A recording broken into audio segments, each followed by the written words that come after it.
Thank you so much, and I'm just really delighted to be here today. My name is Clara McKay. I'm chair of Craig's Cause Pancreatic Cancer Society, and I'm delighted to be introducing this session on precision medicine. So I'm joined today by Cassadie Moravek, and Cassadie is the Associate Director of Clinical Trial Operations for the US-based not-for-profit Pancreatic Cancer Action Network, PanCAN rather. And Cassadie supports PanCAN's, the operations of PanCAN's Precision Promise Adaptive Clinical Trial.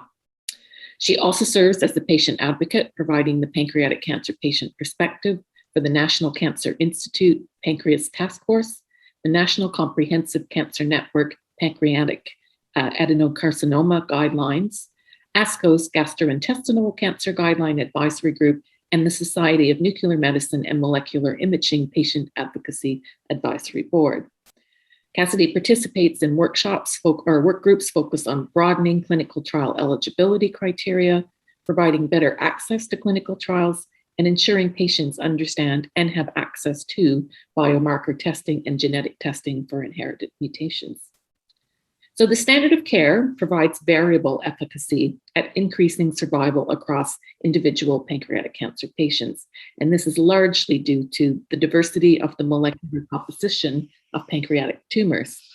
Precision medicine offers therapies that are targeted to the receptors that are present in the individual's tumor. This session will educate participants on current precision medicine approaches and ongoing research that will facilitate optimized treatment for each patient by targeting the molecular profile of their tumor. So with that, Cassadie, I'm going to hand it over to you.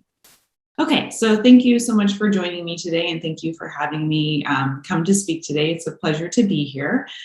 So today I will talk a little bit about precision medicine for pancreatic cancer and specifically focus in on PanCAN's Know Your Tumor Precision Medicine Service. So here are my disclosures. As a employee of PanCAN, we have a number of industry partners who support our scientific and medical affairs, including our Know Your Tumor program. So today, I'm going to talk about optimizing precision medicine approaches based on the research to date. A lot of that research coming out of our Know Your Tumor program, but also touch on some of the other research in precision medicine for pancreatic cancer. Definitely touch on how precision medicine really has the potential to improve patient outcomes, and then really follow up on steps to making sure that people have access to personalized medicine. So first, to start, I wanted to touch a little bit on the Pancreatic Cancer Action Network, which is the organization in the US that I work for. We really are focused on improving pancreatic cancer patient outcomes and making sure that all patients diagnosed with pancreatic cancer thrive. And so back when the organization was founded in 1999, the 5-year relative survival rate was around 3% in the US. And over the last 20 years, it's risen a little bit to about 10% in the US. And our organization is focusing our efforts to ensure that we actually double that survival by 2030, really showing progress for pancreatic cancer patient outcomes. So some of PanCAN's comprehensive approach includes our research and clinical initiatives departments, which really focus on pushing the science forward through our competitive research grants program, our own clinical studies like Know Your Tumor, as well as cultivating the pancreatic cancer research community. We also have efforts in government advocacy within the United States, really demanding federal funding for cancer research and specifically pancreatic cancer research. I'm really advocating for legislative support for those initiatives. And through our patient and healthcare professional services, we really provide one-on-one support to pancreatic cancer patients, their caregivers, as well as healthcare professionals to provide them with the most up-to-date information on pancreatic cancer, including some of the latest treatment options, providing all of our information free of charge. And then finally, we have our community engagement team who really focuses on leading and mobilizing communities across the globe, across the US, to really raise awareness and funds to fight the disease. And so just to narrow in on patient services and healthcare professional services, which is really where our Know Your Tumor program grew out of, We have, over the last year, served just over 15,000 new patients, caregivers, and healthcare professionals who are contacting us looking for information about pancreatic cancer or to enroll in our programs like Know Your Tumor. We've had 44,000 interactions or touch points with patients, caregivers, healthcare professionals, and the general public as it relates to pancreatic cancer through our patient and healthcare professional services programs, which includes calling our helpline, using our clinical trial finder, participating in our patient registry, enrolling in Know Your Tumor, and a number of other touch points throughout the year. And then finally, we've done about 9,300 clinical trial searches over the last year, both through our patient services helpline, providing one-on-one support for clinical trial searches, as well as through our clinical trial finder that's available online. And so to dive a little deeper into our patient and healthcare professional services, we really are a source of reliable, quality information for the pancreatic cancer community. We can provide information on treatment options, biomarker and genetic testing, which is where I will focus my talk today, as well as information on clinical trials, which I will also touch on a little bit today, as well as support information on finding a pancreatic cancer specialist, which is important no matter where you are, as well as information on diet, nutrition, supportive care, and a number of other topics. And really, we are set up to be able to provide patients and caregivers and healthcare professionals access to any resources or answer any questions that they have about the disease to really help them be able to support them through their diagnosis. And so as part of this, a few years ago, we worked together collaboratively through the Harvard Business School Craft Precision Medicine Accelerator group with a number of other cancer organizations in the US to really put together kind of a journey for patients and what are the important touch points that patients need to know to be able to best support themselves through their diagnosis. And so as part of that, coming out of that work group was the right track, which is really about getting patients to the right team. So being able to see a specialist to improve patient outcomes. So we all know it's very important that pancreatic cancer patients be seen by someone who is familiar with the disease and is able to provide information. And I'm just seeing the chat. Can everyone see the slides now before I continue on? Yep. Yes, you're good. You're good. Yeah. Okay. And then the second step in the journey is getting the right test. So making sure that patients are getting biomarker testing or somatic testing of their tumor, as well as genetic or germline testing for inherited mutations to be able to help patients and their healthcare professional, most importantly, identify all of the treatment options available for that patient. And the next step on this journey is, of course, the right treatment. So making sure that patients and their doctors are considering clinical trials at every treatment decision, and also considering matched therapies when they have an actionable alteration that is determined through precision medicine testing. And then finally, an important aspect is sharing at every step, which is really how we're going to move the needle forward, is for patients to be able to be comfortable and share their health data in hopefully unsiloed databases that can be used across the country, across the globe, across the continent, to be able to really accelerate research for pancreatic cancer. And so today, I will focus primarily on the right test, which is really about getting the biomarker testing and genetic testing, so precision medicine for pancreatic cancer.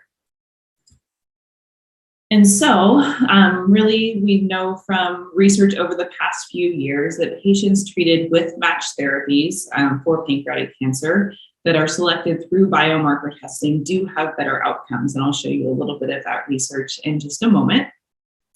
And genetic testing for inherited mutations, as we heard in some of the other talks today, also may reveal mutations that are helpful to identify specific therapies that might be beneficial to a specific patient.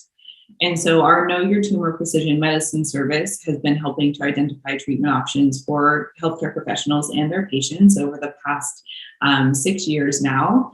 And when we polled the individuals who contact our patient services helpline, 51% of those patients or their caregivers responded that they were considering biomarker testing. So definitely great that just over half of patients who are contacting us, reaching out, are interested in biomarker testing and understand at least a little bit of the importance of testing, but there's still that other 49% of the population that we really need to work to educate together to help them understand the importance of biomarker testing. So before I jump in, I'm going to do a quick show of hands using the Zoom features. So how many of you regularly order tumor biomarker testing, so the somatic testing for your pancreatic cancer patients? So, oh, we've got a thumbs up. Yeah, thumbs up, hands, clapping, all of that will work. Perfect. So we definitely have a few people that are able to access it and utilize that. That is great. All right, and then how many of you regularly order genetic germline testing for inherited mutations for your pancreatic cancer patients?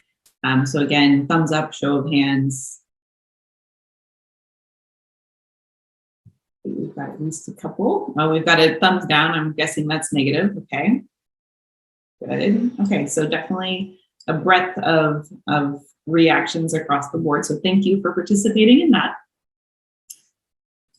So what do we know about precision medicine? So I just took a snapshot of precision medicine across oncology. And what we definitely have learned over the past 2 years is that one size does not fit all. There definitely have been recent successes in changing the standard of care in other diseases. We've had some small changes in standard of care for pancreatic cancer, but there's definitely more room to go. So in chronic myelogenous leukemia, we know that patients with the Philadelphia chromosome treated with a targeted therapy increases 5-year survival from 30% to 89%. In breast cancer, patients who have overexpressed HER2 have a 39% improvement in overall survival when treated with trastuzumab. And then in lung cancer, there's a couple of different scenarios. So patients with ALK fusions, which is a fairly small portion of the group, when treated with crizotinib, actually have improved survival from 8 to 20 months. Patients in lung cancer with EGFR mutations have improved progression-free survival from about 4.6 months to 13 months when treated with erlotinib. And then finally, in melanoma, for patients with the V600E BRAF mutations, there's a 48% response rate to some of the targeted therapies used for treating that. So definitely we're starting to see a change in the standard of care across oncology based on different biomarkers that are identified through precision medicine.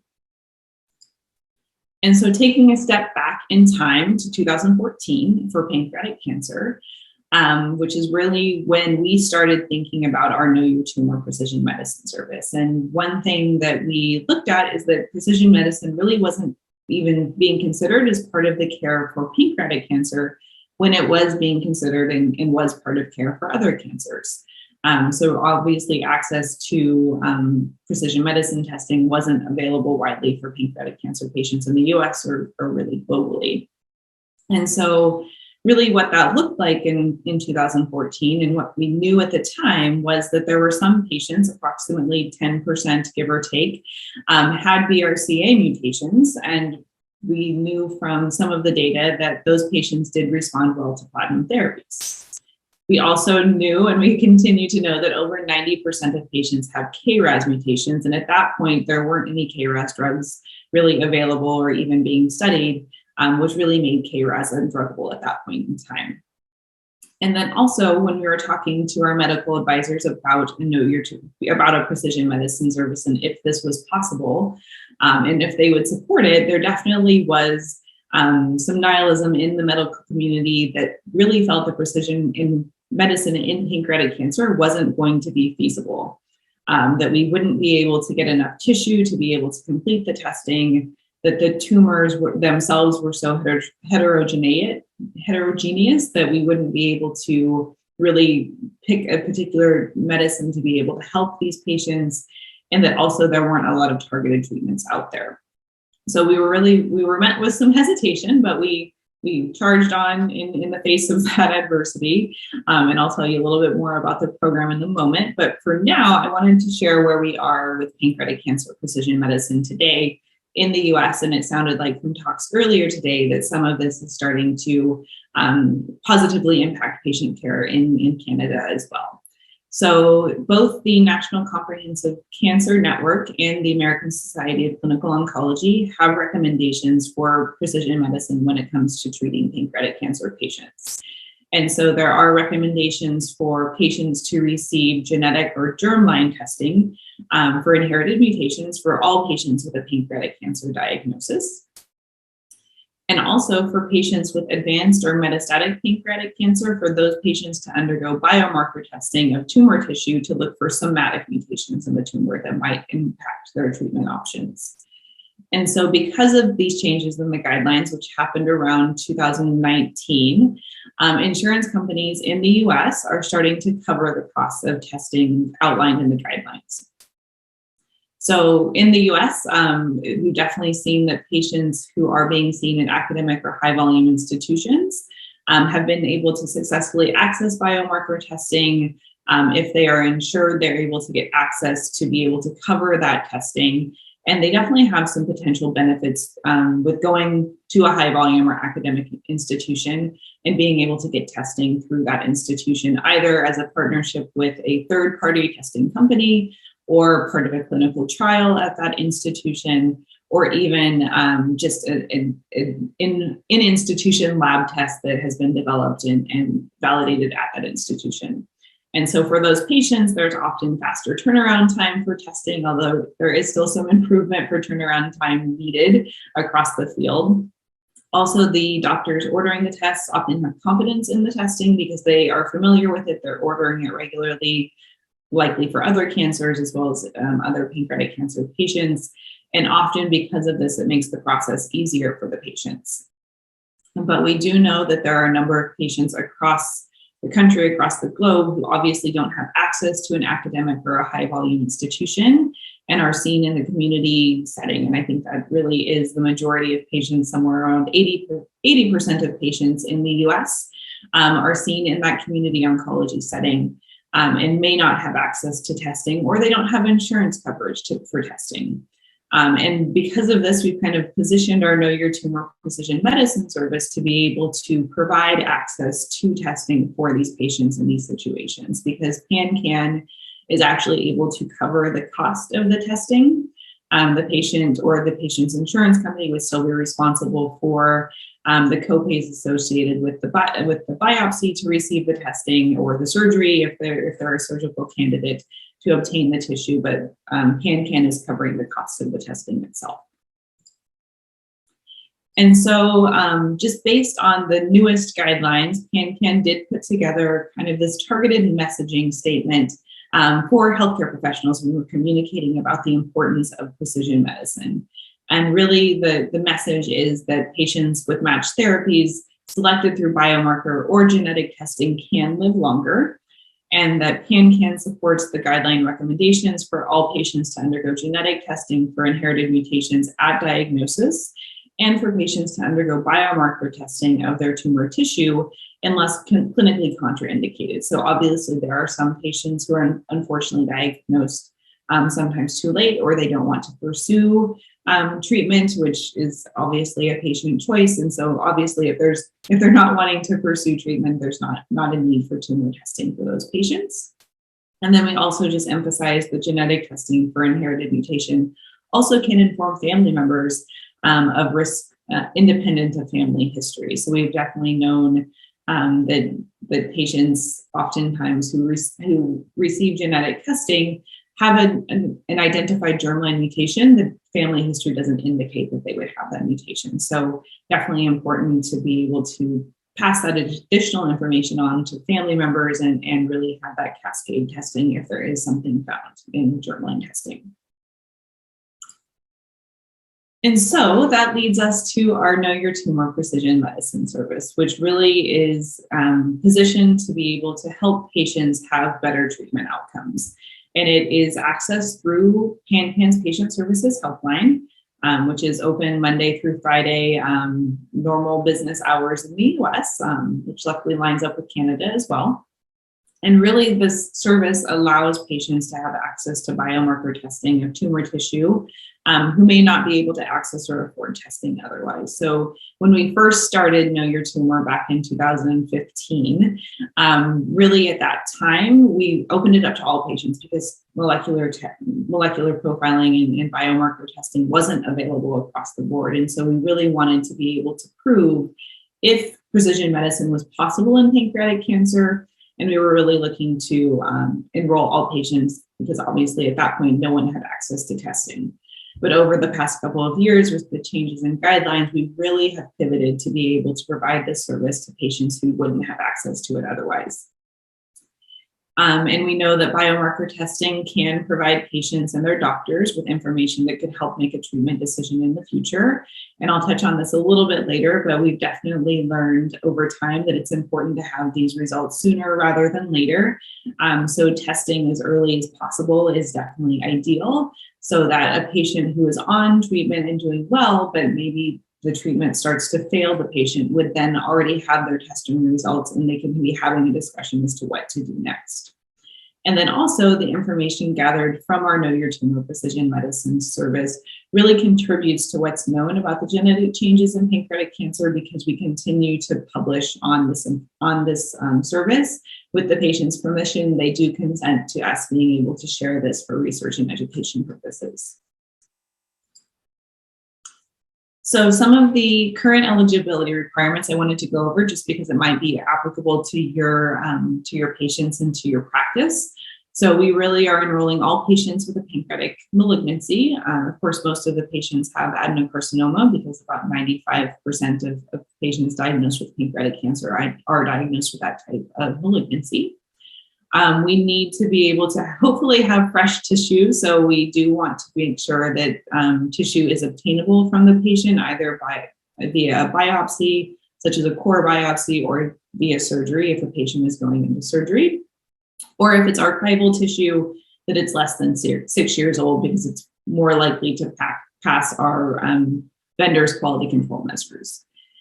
And then we also currently are enrolling patients who receive care in the United States, Puerto Rico, as well as Canada. And then we also are enrolling patients who speak or are able to understand or have a close caregiver able to understand or speak English or Spanish. Just those are the two languages that our case managers and patient services are able to speak to be able to provide information about the service and to educate and inform patients of the program. And then also just that the patient isn't imprisoned. And so I wanted to walk you all through the process of what this looks like. So our Know Your Tumor is a real world setting, IRB approved registry protocol. So we did go through the steps to set up a registry to be able to capture the patient outcomes as well as use the patient's data to be able to disseminate the information to the research community. And so how this works is a patient or caregiver calls our patient services helpline. Our case manager discusses the Know Your Tumor program. They will send an authorization form to the patient.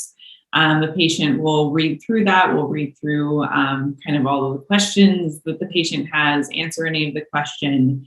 Once we have the patient fully educated and consented to the registry, we'll receive that authorization form and the consent form back from the patient. And then we submit that referral to our partner, which at the moment is Tempus. And the Tempus team then reaches out to the treating doctor. So we get the information on the treating doctor from the patient. And then the Tempus works with the patient's doctor to fill out the order form, the requisition form for the testing to be able to determine which testing is being done. And we do use Tempus's XT panel, which is a NGS panel. And we're also starting to use their HRD assay, which they just launched recently. And then Tempus then receives the tumor tissue from the doctor as well as the blood saliva samples. So Tempus does matched normal testing as well for all of the patients that they're profiling. So Tempus completes the testing, completes a report that has the testing results as well as treatment options that may be appropriate for that patient. And then that report is sent to the patient's doctor. And we also get a notification at patient services. And then at that point, the Tempus team, it works with the doctor sometimes to manually collect outcomes from the patients as to which treatment the patient decided to go on with their doctor, as well as the outcomes from that patient. And so sometimes that's collected electronically if Tempus already has a working relationship with the institution, or sometimes that's collected more manually. But Tempus is responsible for collecting those outcomes. And then our PanCAN patient services team actually follows up with the patient to let them know that the report has been sent and that they should be talking to their doctor to get a copy of the report and be able to discuss with their doctor what their options might be. And then PanCAN patient services can also assist with any challenges in obtaining the therapy that the patient or the doctor is experiencing. We can also run a personalized clinical trial search based on the biomarkers identified to determine if there are treatment options available for that patient close by. And we're able to send them a customized list. And then all of that outcomes data, as well as the profiling data, we work with our partners, so currently Tempus, previously Prothera, which I'll touch on in a moment, to really analyze and publish on this data, because the biggest piece that we really wanted to drive forward, in addition to helping patients get access to profiling, is making sure that the community was understanding what we were learning from patients and understanding the different mutations and the different genetic profiles found in pancreatic cancer patients, so that they can help find additional drugs, really work on designing clinical trials that will help patients find even more treatments that are currently available for pancreatic cancer. And so just to touch a little bit on the molecular analysis and outcomes that is collected as part of Know Your Tumor. So initially, when we launched the service, we worked with Prothera Inc., which is a precision medicine coordination service, and they actually outsourced the testing, working with different providers throughout the years. Most of our profiling was actually done through Foundation Medicine and their DNA panel. And then Prothera's team was following up with the doctors to collect the physician-reported outcomes to be able to publish the research that I'll cover in just a few slides. And then Tempus actually is our newest partner. They're doing tumor and normal DNA panel. They're also doing RNA-seq, as well as a new HRD testing as well. And most of their outcomes collection is done through electronic health records, but they do follow up with physicians that they may not be tied into the electronic health records.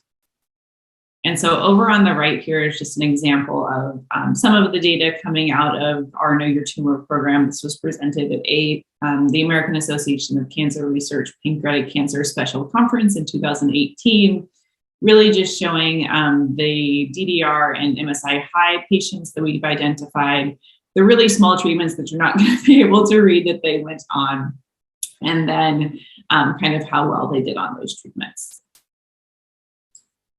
And so just to show you, again, probably not able to read this, but on the left here, you'll see an example sample report. This is a completely fake patient, completely fake results.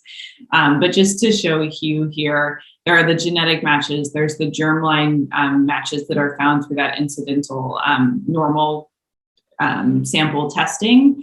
And then there's also a section for the MSI high status as well. There also is a new section on HRD, but I don't believe it's on this particular sample report. But essentially, the report lays out any of the actionable alterations that might impact the treatments that are available to the patient. So we know that there now is an approved treatment option for patients with germline BRCA1 or 2 mutations. So that would be indicated on the report, as well as approved treatments for in-tract fusions, as well as clinical trials. So this report lists on-label, off-label, and clinical trial options that are available to the patient based on their profiling results. And then also, as I touched on, the tumor mutational burden and satellite and microsatellite instability status can really indicate if a patient might be a candidate for immunotherapy. So to give you an idea of how many patients we've profiled so far and enrolled on the service. So far we've enrolled almost 3,000 patients, so 2,700 patients into Know Your Tumor. When we started this 6 years ago, I think we didn't necessarily know we were going to get to that many, but we're continuing to enroll patients, which is great, and continuing to provide a service to them and learn from their participation. We also have had 96% of the biopsies submitted were successfully able to be profiled. So this was definitely an area that we were watching closely early on, because we, of course, heard from physicians that we wouldn't be able to get enough tissue to do testing. But we're happy to report that most of the time we had enough tissue from the sample to be able to successfully complete the testing. And so that's led to about almost 1,700 reports completed and delivered back to the patient and their physician. And over time, we've actually seen an increase in the amount of ordering from community physicians. So in 2020, our percent of use in the community setting was about 48% of our patients were coming from the community. Prior to that, it was about 32% in the years 2014 to 2019 when we initially launched the service. So we've definitely seen an increase in the utilization in the community, which is absolutely great to see.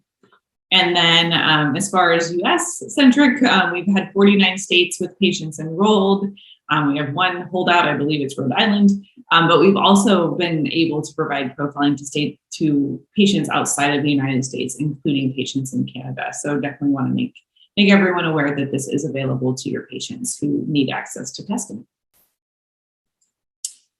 And so now into the meat of this as to what we have learned from Know Your Tumor. So we've actually had a number of presentations at national conferences, including the American Association of Cancer Research Pancreas Conference. As I mentioned, we presented at ASCO GI as well as ASCO annual meeting, really just trying to disseminate this information out to the community to help the pancreatic cancer community understand what we're learning and to be able to really facilitate these discussions. So we've had a couple of interesting case reports that were actually published, one being an IDH1 mutation, which was very rare in pancreatic cancer, but we published that in Cancer Biology and Therapy back in 2017.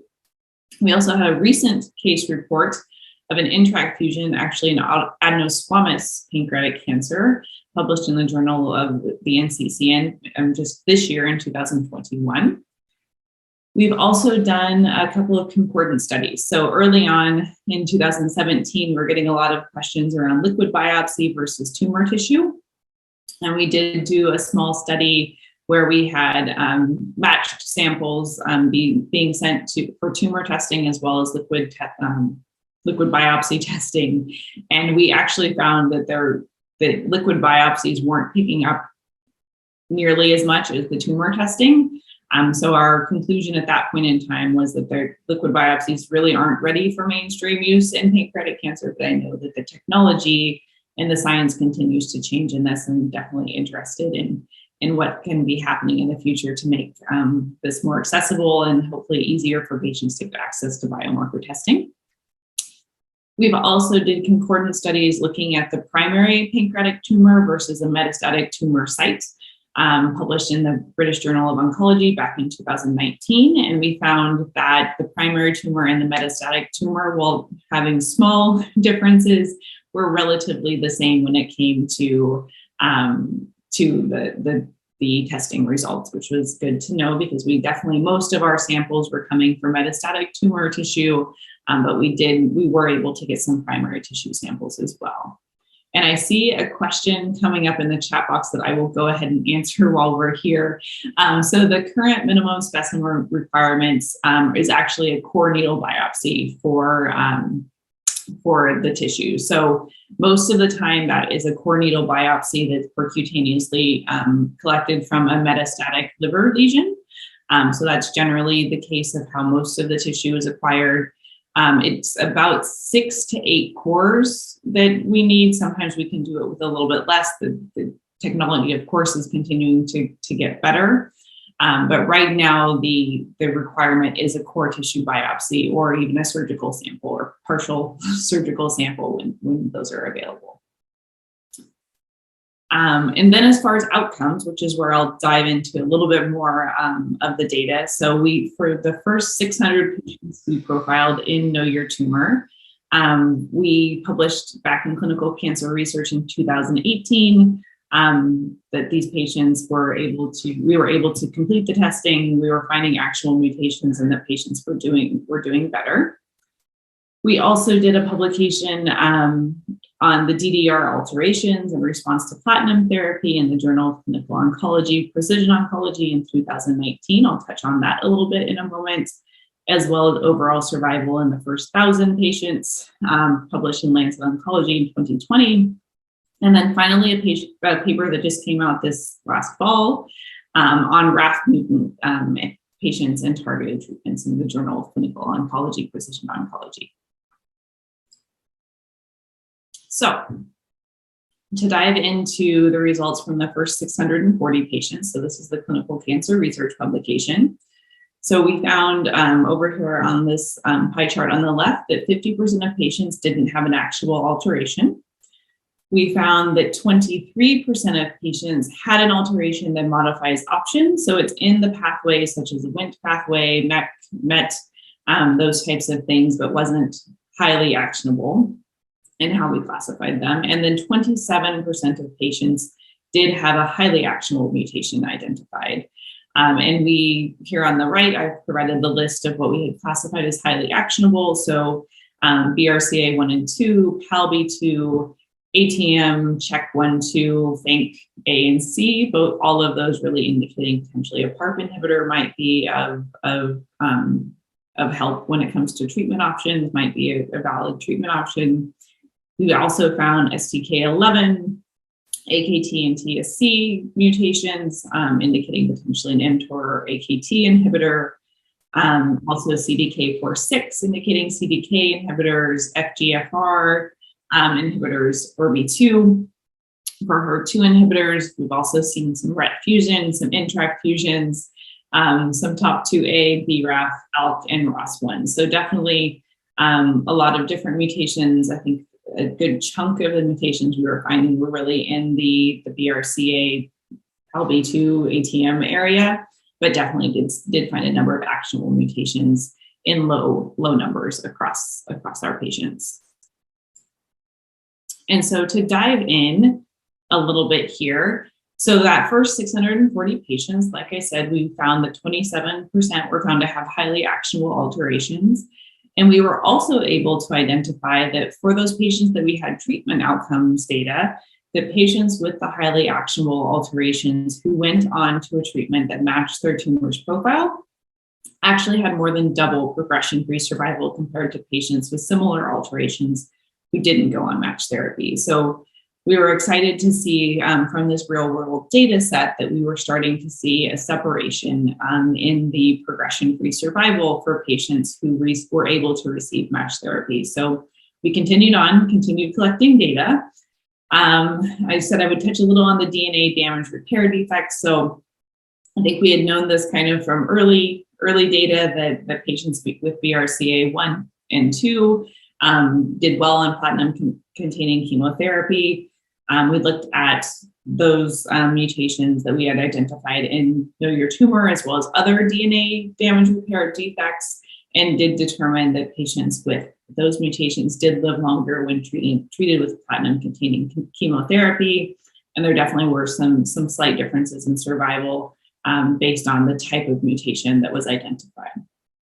And then finally, before I jump into our Lancet Oncology paper, the frequency of RAF alterations in pancreatic cancer we had found is low, but we were seeing a number of them, and we were seeing patients who were getting onto therapy. And so we actually pulled together a cross-country collaboration of a number of different institutions to look at their RAF patients. Most of these patients didn't have a KRAS mutation, so this was the KRAS wild-type patients for the most part. And really what we found was that patients who received targeted therapy for these alterations really had differential responses to therapy. And so one of the things the conclusions of this paper and of this research was that prospective studies are really needed to be able to determine which of these subgroups of RAF alterations really will respond to therapy. And so I'll touch on one of the clinical trials that is starting soon to be able to look at that. And so now to focus on our Lancet Oncology publication. So this was really looking at the overall survival in patients with pancreatic cancer receiving matched therapy versus those patients that didn't receive matched therapy. Again, this is a real world data retrospective analysis of about just over 1,000 patients that were profiled through Know Your Tumor. And so we looked at 3 distinct groups of patients. One group of patients were the patients with matched therapies, so those patients who had an actionable alteration and were treated with a targeted therapy. There were about 46 patients in that group.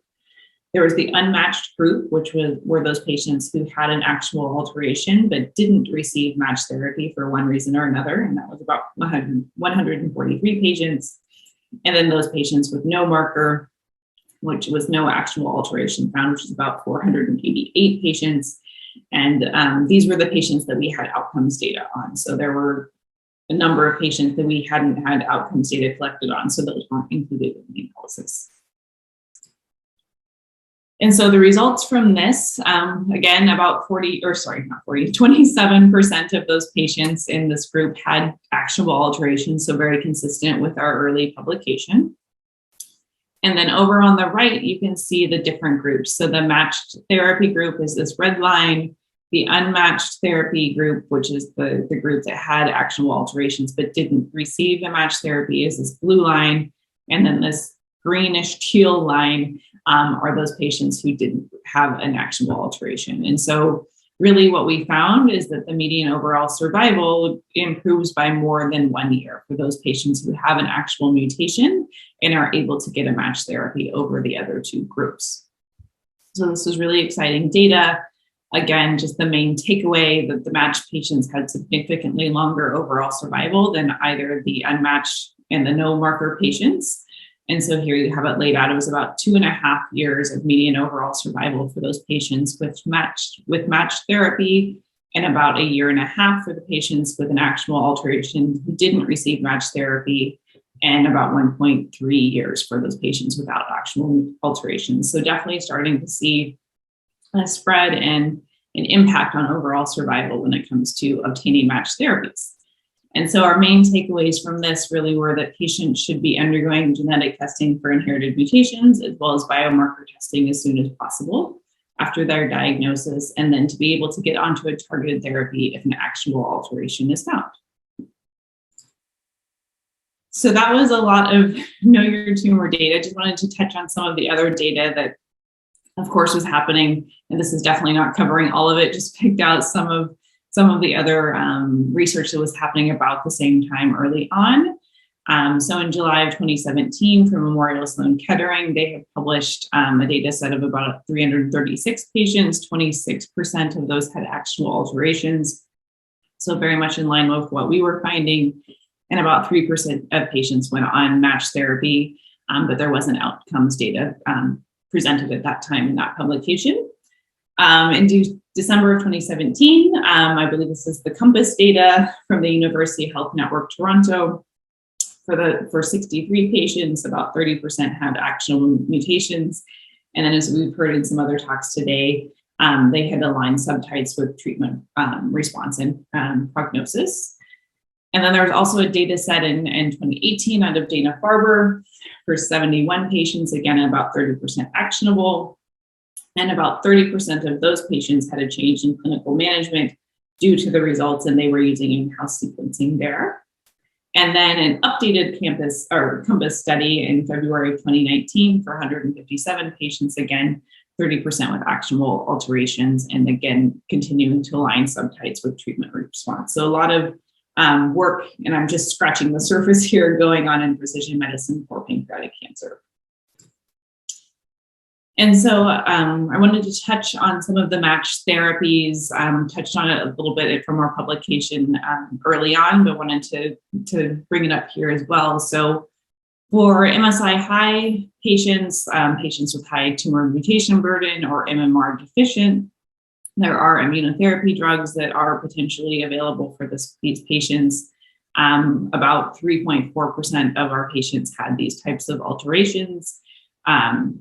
And out of the actionable alterations, about 3.4% were these, and it was a total of less than 1% of participants. So definitely in line with what we know for the MSI high group of patients. It's very rare in pancreatic cancer, but it's a very meaningful alteration when identified and treated for those patients. For HR, homologous repair DDR deficient patients, obviously PERP inhibitors are an option for patients. We had about, again, most of our patients with actionable alterations had this, and it was about 14% of total participants. So a lot of our data was coming definitely from that group, and really why we focused on that DDR paper. Also for oncogenic fusions, we're seeing ALK fusions, ROS1 fusions, INTRAC fusions, really indicating those inhibitors are available for those patients. Again, this is a small subset, but again, meaningful benefit when they do get onto matched therapy. BRAF mutations, again, a small subset, but some options available. About 2% of our patients had BRAF mutations or fusions. FGFR and RET mutations and fusions were found in about less than 1%. We've also found some EGFR and a very small 0.2%, and so on and so forth. So definitely a lot of matched therapies out there, both available on-label, off-label, clinical trials. So lots of options out there, which is great to see now 6 years after we launched the program. And so this slide just kind of lays this out in a timeline of treatment breakthroughs for pancreatic cancer. And this is really including any pancreatic cancer specific or tumor agnostic FDA approvals or standard of care adoptions based on trial results. So back in 1996, we had gemcitabine. 2005, we have gemcitabine plus erlotinib. FOLFIRINOX, obviously, in 2010. Nab-paclitaxel and gem in 2013. 5-FU and nalirinotecan in 2015. All of those, obviously, for metastatic pancreatic cancer. In 2016, we have gemcitabine and capecitabine in the adjuvant setting, followed then by FOLFIRINOX in 2018 in the adjuvant setting, as well as neoadjuvant gemcitabine and radiation. But all of these stars indicate the really the targeted therapies that have been approved really in the last 5 years. So we have pembrolizumab approved for MSI high MMR deficient tumors in 2017. There was an additional indication for high tumor mutational burden in 2020. And then we have a couple of INTRAC fusion, INTRAC inhibitors approved in 2018 and 2019. And then also in 2019, we had our first pancreatic cancer specific targeted therapy approval of olaparib in germline BRCA mutations based on the POLO study. My apologies. And then in 2021, we had dostarlimab also approved for MMR deficient tumors. So a small break for me to talk and for me to ask you to put things in the chat. So by chat responses from today, what have you learned of what percent approximately of pancreatic cancer patients have an actionable alteration? So if you just want to type into the chat.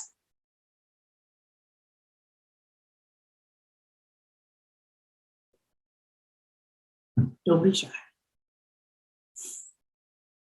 25%, very good, very close. Excellent. Any other guesses? 27 to 30, excellent. Stephanie, great job.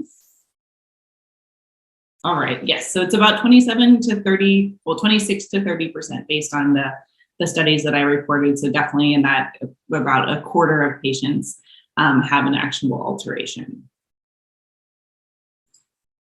And so I wanted to touch, being from a patient advocacy organization, wanted to touch on the patient story. So this is a patient who participated a few years ago in Know Your Tumor.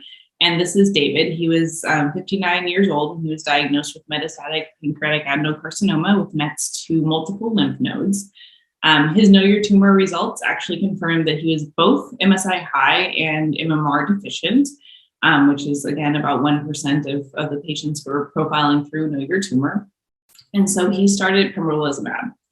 And remarkably, his tumor on his pancreas shrunk by 91%, and his tumor growth on his lymph nodes also reduced by 80 to 90%. And so this obviously was a really great outcome for this patient who has a very rare mutation. And his wife, his two young daughters, are obviously very happy that he was able to participate and have these outcomes from Know Your Tumor. So now I want to shift a little bit into a different direction, which is just really clinical trial trends for pancreatic adenocarcinoma as it relates to precision medicine. So PanCAN also maintains a database of pancreatic cancer specific clinical trials. We've been maintaining this database since 2010, 2011. And we've been able to follow trends over time as to what we're seeing in the design of trials, what different trials are studying. And interestingly, we recently took a look at the data. This is unpublished. This is actually just recently submitted, so hopefully will be published soon. But from 2011 to 2020, we definitely saw a decrease in kind of this broad targeted therapy approach and really an increase in biomarker directed targeted therapy approaches. And we also saw a slight increase in the immunotherapy approaches as well. So just very interesting to see this change in the trials that are being designed for pancreatic cancer. And so precision medicine and clinical trials, I just wanted to touch on this briefly.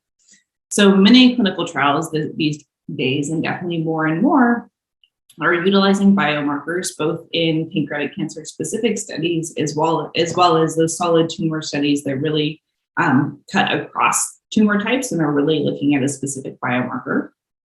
And biomarkers can be used for a number of different reasons within clinical trials. They can be used to actually screen patients for eligibility for trials, to stratify patients into different subgroups on the clinical trial, as well as monitoring treatment response and supportive correlative studies.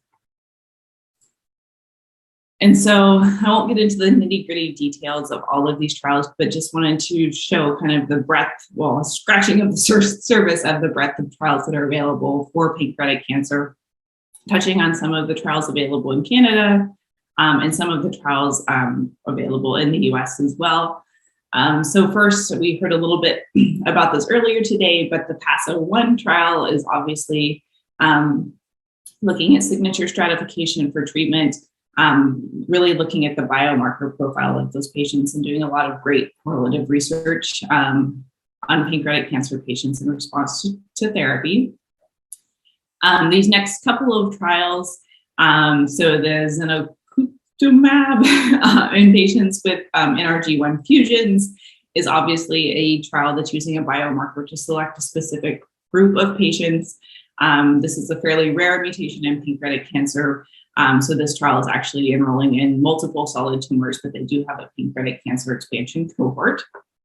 There's also a phase 2 trial. So we're starting to get into some of the KRAS targeted trials. So this is for KRAS G12D mutated pancreatic cancer, which is one of the more common KRAS mutations in pancreatic cancer. I think about 20% of patients have a G12D mutation. So definitely excited for results from this trial. I think it just opened.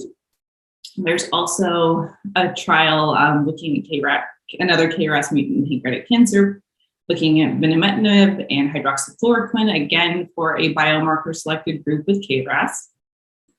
And then this next trial, the binimetinib and encorafenib for the treatment of pancreatic cancer patients with a somatic BRAF V600E mutation, is actually a clinical trial that came out of our most recent RAF publication from Know Your Tumor. So we're excited to be able to have investigators that we work with on that publication be able to work with industry to be able to spin up a trial to really study this population in pancreatic cancer specifically.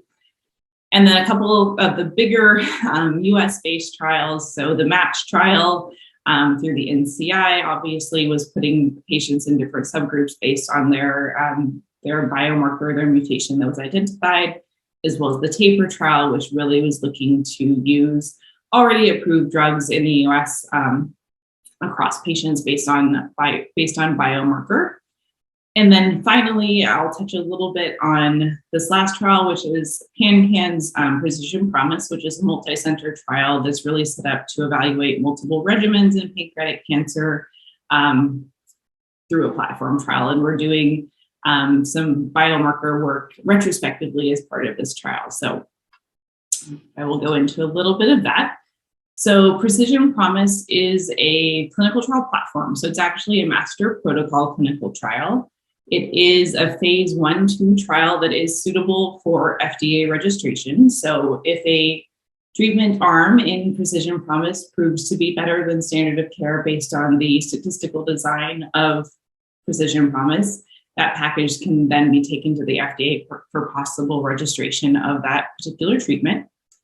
And the really cool thing about Precision Promise is that we actually are able to study multiple experimental arms against common standard of care arms. So we actually have right now 2 experimental arms open on the trial, and then we also have 2 standard of care arms. So we have one of the standard of care arms is nab-paclitaxel plus gemcitabine, and the other is modified FOLFIRINOX. And the way that the trial is designed is that actually 70% of patients will be randomized to one of those experimental arms, while 30% of patients will be randomized to one of the standard of care arms. So patients have a slightly higher chance of being randomized to one of the experimental or investigational arms. And then all of those experimental or investigational arms are actually designed to change the randomization based on Bayesian adaptive design to be able to optimize the randomization to effective arms. So essentially what that means is that every month we take a look, our statistical monitoring committee takes a look at the data and is able to see how patients are doing on those arms, and they're able to change the randomization, or the system changes the randomization based on those arms that are doing better. So essentially that means that treatments that are doing better than standard of care are able to enroll quicker, and treatments that are actually doing worse than standard of care, their enrollment slows and eventually stops if futility is reached on that particular arm. The other great thing about this design is that we're able to do all of this with a maximum of 175 patients on each of the investigational arms, so we're able to learn from a smaller number of patients. And then we're also doing extensive correlative studies. So this is where the precision part of precision medicine, Precision Promise comes in. So we're doing DNA profiling, RNA, transcriptome. We're also looking at different immune cells. We have a number of different correlative studies set up to be able to learn as much as we can from all of the patients who are graciously choosing to participate in this clinical trial. We also are using enrichment biomarkers. We don't have any arms with this yet, but essentially we can set up arms that are able to identify a specific biomarker, biomarker positive patients, biomarker negative patients, and basically the adaptive randomization will adapt if one of those subsets of patients is doing better on a particular arm. And then finally, we are offering supportive care, standardized supportive care, including pancreatic enzyme replacement therapy across all arms of the trial, including both the standard of care and the experimental arms. So far we are up and running at 15 sites across the United States. We're opening an additional 5 over the next few months. And then we've had over 100 patients enrolled and treated on the study so far. And so just to sum up, precision medicine and pancreatic cancer. So through Know Your Tumor, as well as other precision medicine studies and research, we have been able to demonstrate the feasibility of precision medicine in pancreatic cancer, and that precision medicine can actually improve the outcomes of patients for pancreatic cancer who have actual mutations and go on match therapy. We've also seen physician attitudes towards precision medicine change over time. So now more physicians are understanding the importance of utilizing precision medicine for pancreatic cancer and are ordering it for their patients.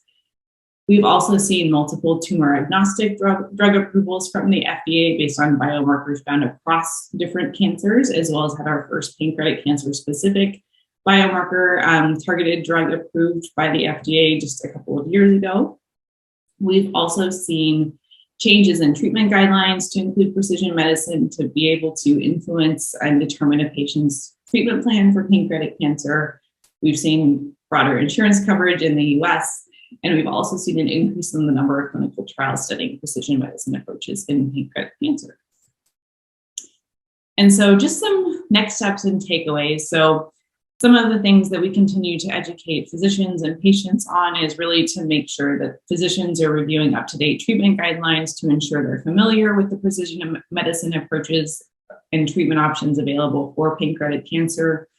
Definitely recognizing that targetable alterations do have a low frequency. Some of them are as low as 0.2% in pancreatic cancer, but these can really lead to really dramatic improved patient outcomes for those patients who have those actionable alterations.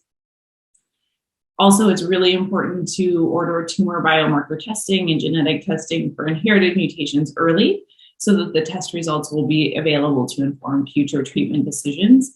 Of course, this is with the caveat of making sure that the tumor tissue is obtained only when it's safe and feasible to obtain enough tissue to do the biomarker testing at the time of diagnostic biopsy.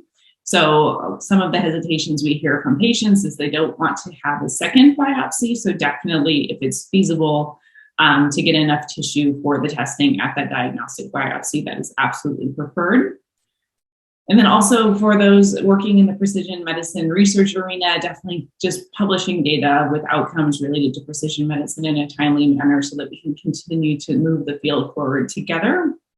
And then for those patients with identified alterations, absolutely, if at all possible, enroll them in a clinical trial studying that particular alteration and a treatment targeted to treat it so that we can learn as much as possible from these patients and hopefully improve outcomes. And of course, the patient advocacy groups in the US, the charities in Canada are available to help when encountering barriers to obtaining some match therapies for actionable mutations. And so just a final plug, if you have any questions, you're always welcome to reach out to PanCAN Patient Services. We are happy to provide information. We have a team of highly trained case managers who are available, and so their contact information is there.